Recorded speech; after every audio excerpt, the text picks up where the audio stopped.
Welcome back to another update from the shipyard. It's been a busy week with a lot happening all at once. Pretty much the usual around here. One of the highlights this week was seeing the sailing yacht Kokomo launch back into the water. This boat has a bit of a personal connection for me. One of my old friends worked on her for years. She's under new ownership now with a different crew, and my friend has long since retired. I actually featured him in one of my past videos here on the channel, so it was great to see Kokomo again and be reminded of those times. Meanwhile, work on our boat continues. There's still plenty to do, but we're making steady progress.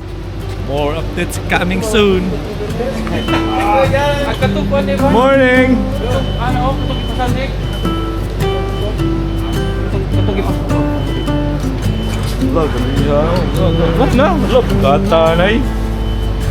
The guys are setting up for the next batch. Kulit ko filter.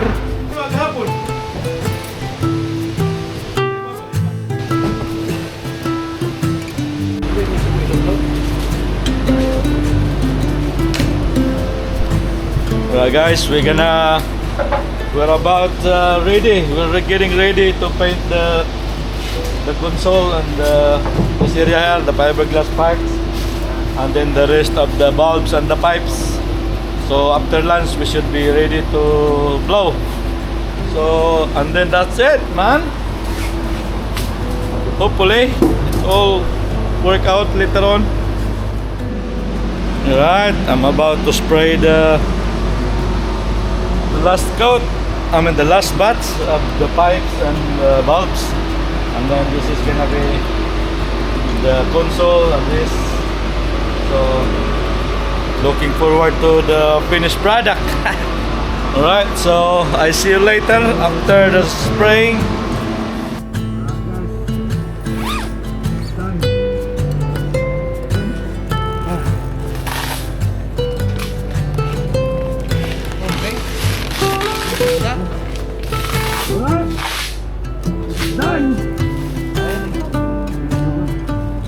Spraying the top coat is easily one of the most stressful parts of the job. It's uncomfortable and there's no room for error. Everything has to go exactly as planned. If something goes wrong, the spraying isn't just a hassle, it sets everything back. So the pressure is on to get it right the first time. Let's have a look at the paint job. Alright. Look. Morning. Alright.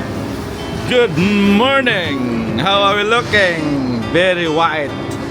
Snow white. Very literal snow white. Wow. Alright. Let's have a look. Nice. Not so bad. Love it. Not so bad. Alright. That's it. I'm done with the painting on the tender and all the bulbs and the pipes.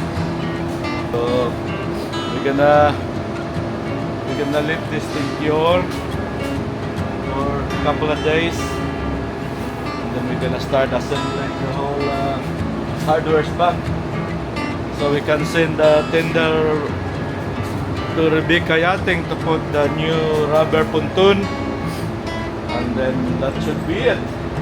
Brand new tender. Yeah. While we wait for the paint to cure enough to work on, I'm getting the handrail prepped and ready. This will be the next piece to go back in place, and once it's installed, it will be another job check off the list. Everyone's busy. The other group of guys is varnishing.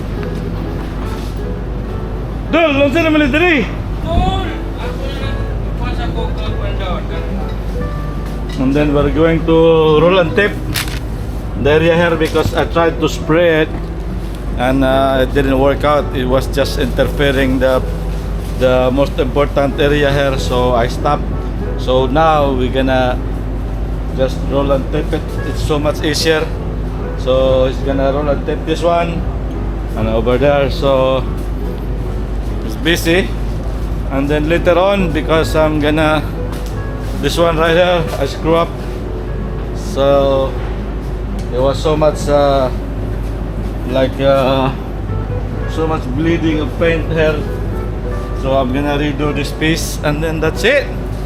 Next week we're gonna put the tender back together. So this is what it looks like now. It's so nice, man. I can't wait. So I'll show you the guys down below. They're quite busy as well.